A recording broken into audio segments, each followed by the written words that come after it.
శాసనసభ అంటే ప్రజలు ఎన్నుకునే సభ్యులతో కూడిన సభ.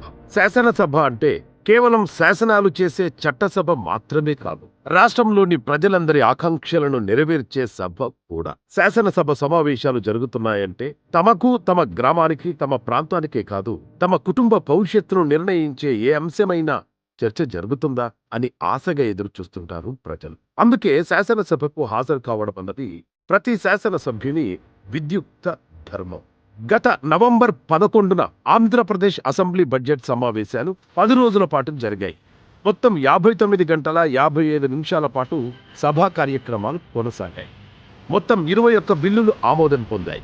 3 ప్రభుత్వ తీర్మానాలకు ఆమోదం లభించింది. అసెంబ్లీలో వివిధ చర్చల్లో 120 మంది సభ్యులు పాల్గొన్నారు. అయితే పులివెందుల శాసనసభ్యుడు జగన్మోహన్ రెడ్డి కానీ, వైసీపీ తరఫున శాసనసభ్యులైన 11 మందిలో ఏ ఒక్కరైనా కానీ అసెంబ్లీలో అడుగు పెట్టకపోవడం విచారకరం. వారి వారి నియోజకవర్గ ప్రజలకు వారేం సమాధానం చెప్పుకుంటారో అది వారిష్టం. అయితే ఈసారి జరిగిన అసెంబ్లీ సమావేశాలను చూసిన ప్రజల నుండి అద్భుతమైన స్పందన వచ్చింది. ఎందుకంటే గత వైసీపీ హయాంలో అసెంబ్లీ సమావేశాలు లైవ్ అనగానే పిల్లలు చూడకుండా టీవీలు కట్టేసుకునే పరిస్థితి ఉండే. ఒక కొడాలి నాని, ఒక రోజారెడ్డి, ఒక అంబటి రాంబాబు, ఇంకా అరగంట గంట బాపతి వాళ్ళెందరో రెచ్చిపోయి బూతులు మాట్లాడేవారు. కొందరు ఒక రేంజ్ లో సిగ్గు విడిచి జగన్ భజన చేసేవారు. ఇంకొందరు రౌడీల్లా చొక్కా చేతులు మడిచి సవాళ్లు విసురుతుంటే అసలైన వ్యక్తి వెకిలి నవ్వులు నవ్వుతూ పైశాచిక ఆనందం పొందుతూ ఒక రకమైన ఉన్మాదంలో మునిగిపోయేవాడు.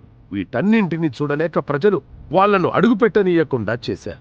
ఈసారి సమావేశాలు చూశాక ఇది కదా అసలైన శాసనసభ అని ఆనందించారు జనం. చాలా మంది సభ్యులను పొగుడుతూ, ఆశీర్వదిస్తూ వారికి సందేశాలను పంపారు. శాసనసభ అంటే ఒక గుడి అన్న భావనను కలుగజేసిన సభ్యులకు కృతజ్ఞతలు తెలిపారు. తమ ఆకాంక్షలను ప్రతిఫలించిన అసలైన శాసనసభను 5 ఏళ్ల తర్వాత మళ్లీ చూశామని అన్నారు.